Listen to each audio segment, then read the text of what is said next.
ہمارے معاشرے میں حیلہ بہت عام ہوتا چلا جا رہا ہے، اور یہ لفظ جس کو دیکھو اس کی زبان پر حیلے کا لفظ ہمیں سنائی دیتا ہے۔ کاروبار کر رہے ہیں تو اس میں کئی طریقے سے حیلہ کیا جاتا ہے۔ کسی نے ادھار مانگ لیا تو وہاں سود سے بچنے کے لیے نفع حاصل کرنے کی غرض سے حیلہ کر لیا جاتا ہے۔ طلاق دے دی تو حلالے کا حیلہ کر دیا جاتا ہے۔ زکوٰۃ کو استعمال کرنے کے لیے حیلے کا سہارا لیا جاتا ہے۔ اسی طرح بہن کو وراثت سے حصہ نہیں دینا، اس سے بچنے کے لیے حیلے کا سہارا لیا جاتا ہے۔ الغرض ہمارے معاشرے میں بہت ساری صورتیں ایسی ہیں کہ جن کو حیلے کے نام پر کیا جاتا ہے۔ بہت سارے کام ایسے ہیں کہ حیلے کے نام پر کیا جاتا ہے، حالانکہ اکثر لوگ ایسے ہیں کہ جو حیلے کی تعریف بھی نہیں جانتے، حیلے کے بارے میں نہیں جانتے، ان کو نہیں پتہ کہ حیلہ کس حد تک جائز ہے اور حد سے بڑھنے کے بعد اس کا کیا حکم ہے۔ ان کو نہیں معلوم کہ قرآن مجید میں حیلے کے بارے میں کیا بیان کیا گیا ہے۔ تو مسلمانوں کے لیے ضروری ہے کہ جب وہ حیلہ کرتے ہیں تو اس سے پہلے حیلے کے بارے میں علماء دین سے، مستند علماء سے رہنمائی حاصل کریں۔ یاد رکھیں، حیلے کی کئی صورتیں ہیں۔ اگر حیلہ شریعت مطہرہ کی حد میں رہتے ہوئے کیا جائے تو وہ جائز ہے، لیکن اگر حیلہ اپنے فائدے کے لیے کیا جائے اور اس میں حلال اور حرام کا خیال نہ رکھا جائے تو پھر وہی حیلہ ناجائز ہو جاتا ہے، حرام ہو جاتا ہے۔ قرآن مجید میں اس کی بڑی واضح مثال ہے۔ اللہ رب العالمین نے کئی مقامات پر اس کو بیان فرمایا۔ سورہ بقرہ میں بھی اس کا ذکر ہے، سورہ اعراف میں ذکر ہے۔ اللہ تبارک و تعالی نے بنی اسرائیل کا ایک واقعہ بیان فرمایا کہ اللہ رب العالمین نے بنی اسرائیل پر ہفتے کے دن مچھلی کا شکار حرام قرار دیا تھا، منع کر دیا تھا کہ مچھلی کا شکار نہیں کرنا۔ ایک عرصہ تک وہ رکے رہے۔ اس کے بعد کچھ لوگوں نے یہ کیا کہ دریا سے انہوں نے نالیاں نکالی اور آگے تالاب بنا دیے۔ ہفتے کے دن ان نالیوں کو کھول دیتے اور مچھلیاں ان نالیوں کے ذریعے تالاب میں آ جاتی تھیں، اور پھر ان مچھلیوں کو وہ اتوار کے دن نکال لیا کرتے تھے، اور وہ یہ کہتے تھے کہ ہم نے ہفتے کو تو شکار کیا ہی نہیں ہے۔ یہ ان کا ایک حیلہ تھا۔ جو لوگ ان میں سمجھدار تھے، جو سمجھتے تھے کہ یہ غلط ہے، وہ ان کو سمجھاتے تھے، منع کرتے تھے۔ کچھ لوگ وہ تھے جو منع نہیں کرتے تھے لیکن یہ کام بھی نہیں کرتے تھے۔ تین طرح کے گروہ ان کے اندر بن گئے۔ جو لوگ یہ عمل کرتے تھے، ہفتے کے دن اس طرح مچھلی کا شکار کرتے تھے، جب ان کو ایک طویل عرصہ گزر گیا، روایات میں آتا ہے کہ 60-70 سال وہ اس طرح کرتے رہے، تو پھر جو لوگ اس سے منع کرتے تھے انہوں نے کہا کہ بھئی اب ایسا ہے کہ کہیں ایسا نہ ہو کہ تم پر اللہ کا عذاب آئے، تم درمیان میں دیوار بنا لو، تم دیوار کے اس طرف اور ہم اس طرف، ہم تم سے رابطہ نہیں رکھ سکتے۔ ایسا ہی ہوا، دیوار بنا دی گئی۔ اب وہ لوگ جو ہفتے کے دن اس طرح حیلہ کر کے شکار کرتے تھے، ایک دن اس طرف سے کوئی آواز نہیں آئی، خاموشی۔ جب ان دوسرے لوگوں نے جھانک کر دیکھا تو وہ سارے کے سارے بندر بن چکے تھے، اور بعض روایت میں آتا ہے کہ جو نوجوان تھے وہ بندر بن گئے، جو بوڑھے تھے وہ خنزیر بن گئے، اور 3 دن تک وہ روتے رہے، چیختے چلاتے رہے، اور 3 دن کے اندر وہ سارے کے سارے مر گئے، ہلاک ہو گئے۔ اب یہ قرآن مجید میں سورہ اعراف میں بھی اس کا ذکر ہے، سورہ بقرہ میں بھی اس کا ذکر ہے۔ تو غور کریں کہ انہوں نے بھی حیلہ کیا کہ دریا سے نالیاں نکالی، تالاب بنا دیے، مچھلی کو ہاتھ نہیں لگایا، انہوں نے جال نہیں پھینکا، انہوں نے کسی دوسرے طریقے سے مچھلی کو نہیں پکڑا، ایک حیلہ انہوں نے اختیار کیا۔ لیکن اللہ رب العالمین کے حکم کے خلاف جب وہ گئے تو وہ حیلہ ان کی بربادی کا، ان کی ہلاکت کا سبب بن گیا۔ تو اس سے کیا پتہ چلا کہ حیلہ کرتے ہوئے غور کرنا چاہیے کہ کہیں یہ حیلہ اللہ تبارک و تعالیٰ کو ناراض نہ کر دے، کہیں ایسا نہ ہو کہ رب العالمین کی بارگاہ میں پکڑ ہو جائے۔ حیلے کی جائز صورتیں بھی ہیں، اس کا ذکر بھی قرآن مجید میں ہے۔ حضرت ایوب علیہ السلام نے جب اپنی زوجہ کو بلایا، آواز دی، ان کو آنے میں تاخیر ہوئی تو آپ نے فرمایا کہ میں 100 کوڑے ماروں گا۔ لیکن جب زوجہ آئیں تو اب خدمت گزار زوجہ تھی، سارے خدمت کرتی تھی، سارا کام کرتی تھی، تب 100 کوڑے مارنے تھے۔ تو پھر اللہ رب العالمین نے حکم دیا، خذ بیدک ضغثا فاضرب بہ ولا تحنث، کہ اے ایوب اپنی قسم نہ توڑنا، ایک جھاڑو ہاتھ میں لو جس میں 100 تنکیں ہوں، اور وہ ایک مرتبہ ان کو مار دو تو تمہاری قسم پوری ہو جائے گی۔ اب یہاں دیکھیں ہیلا اللہ رب العالمین نے قرآن مجید میں بیان فرمایا کہ زوجہ کو تکلیف سے، اذیت سے بچانا تھا۔ ان کو اذیت سے بچانے کے لیے اللہ رب العالمین نے خود قرآن مجید میں ہیلے کا ذکر کیا۔ تو معلوم ہوا کہ ہیلے کی جائز صورتیں بھی ہیں، ہیلے کی ناجائز صورتیں بھی ہیں۔ ضروری ہے کہ ہم ان تمام صورتوں کے بارے میں معلومات حاصل کریں، غور کریں، پھر ہم ہیلے کی طرف جائیں۔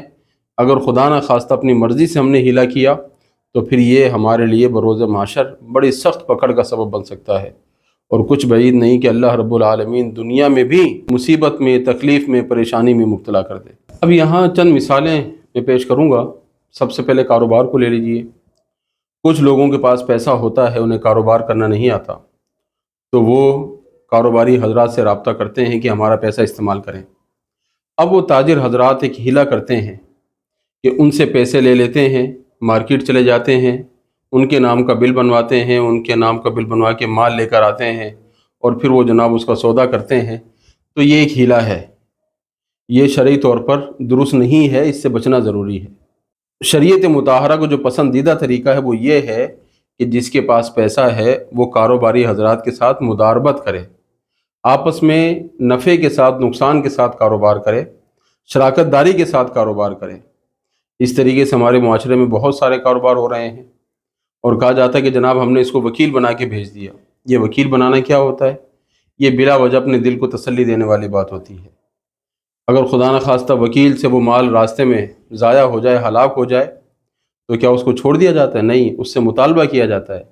اور ایسی مثالیں ہمارے سامنے آئی ہیں کہ کسی کو پیسہ دیا کہ جاؤ یہ میرے وکیل بن کے مال لے کر آؤ، راستے میں پیسہ جیب سے کسی نے نکال لیا، اب واپسی جب آئے تو بندہ کہتا ہے کہ مجھے تو پیسہ چاہیے، تو وہ ہیلا کہاں گیا؟ تو یہ ہیلا صرف اور صرف دنیا والوں کی نظر میں اچھا بننے کے لیے ہے۔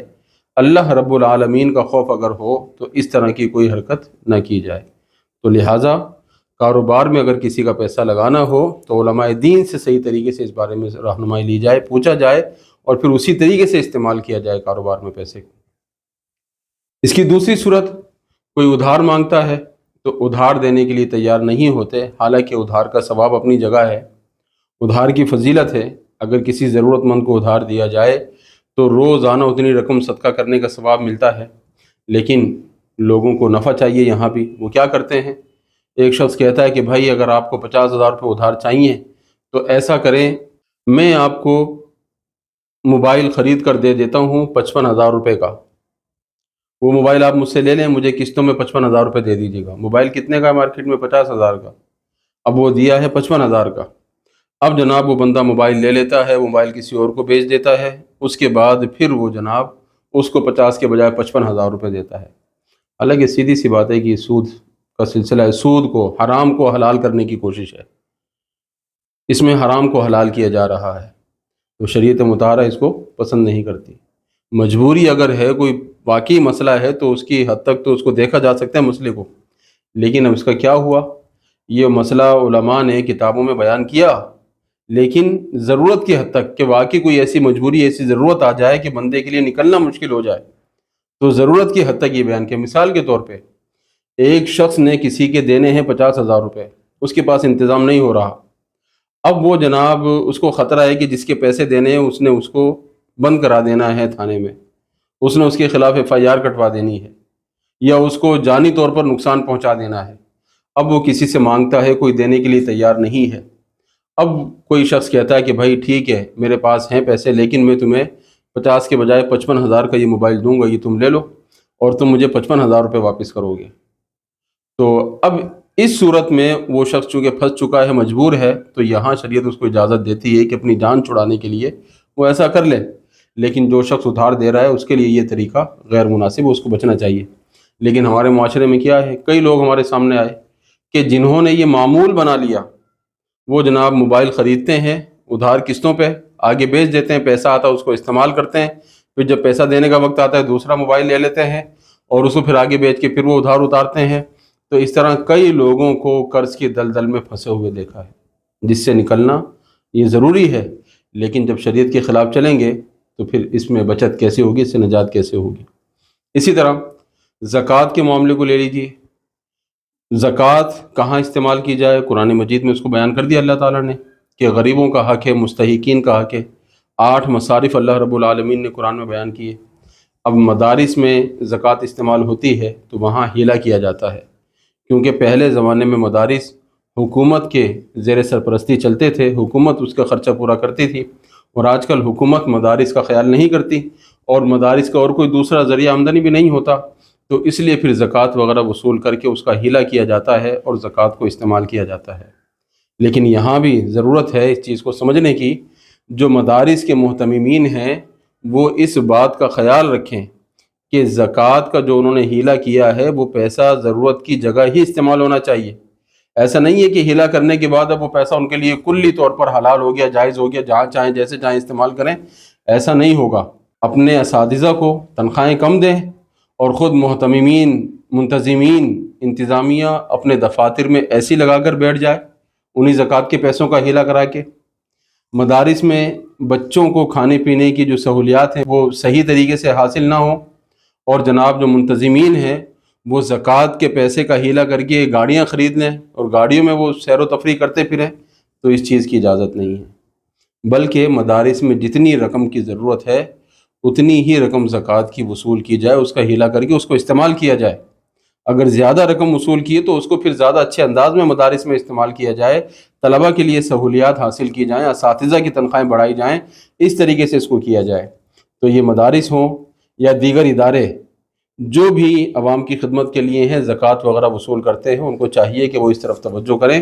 اگر انہوں نے اس طرف توجہ نہیں کی اور زکوٰۃ کا پیسہ ہیلہ کرنے کے بعد اپنی مرضی سے اس کو استعمال کیا، جیسے چاہا استعمال کیا، تو پھر قیامت کے دن اس کا حساب دینا پڑے گا۔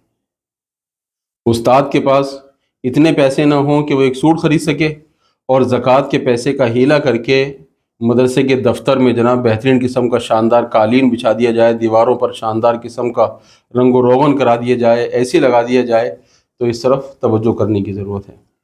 اسی طرح ہم دیکھیں وراثت کا معاملہ، وراثت میں شریعت نے بہن بھائی دونوں کا حق رکھا ہے۔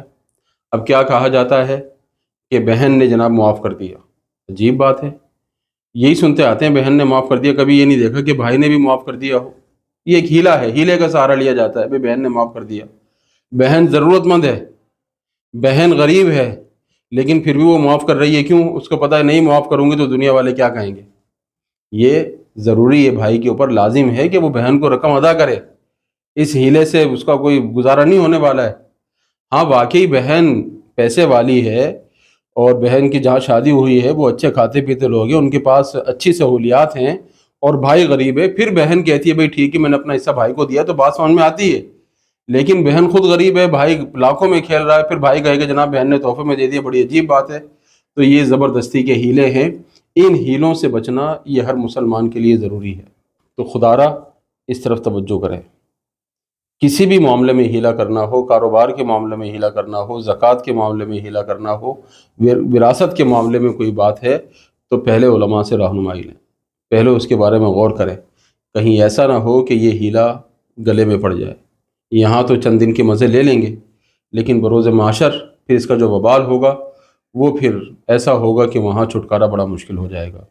تو لہٰذا ضرورت ہے اس بات کو سمجھنے کی کہ ہم ہیلے کے مسائل کو سمجھیں، ان کو پڑھیں، علماء سے سنیں، پھر اس کے بعد اس پر عمل کریں۔ اللہ رب العالمین عمل کی توفیق عطا فرمائے۔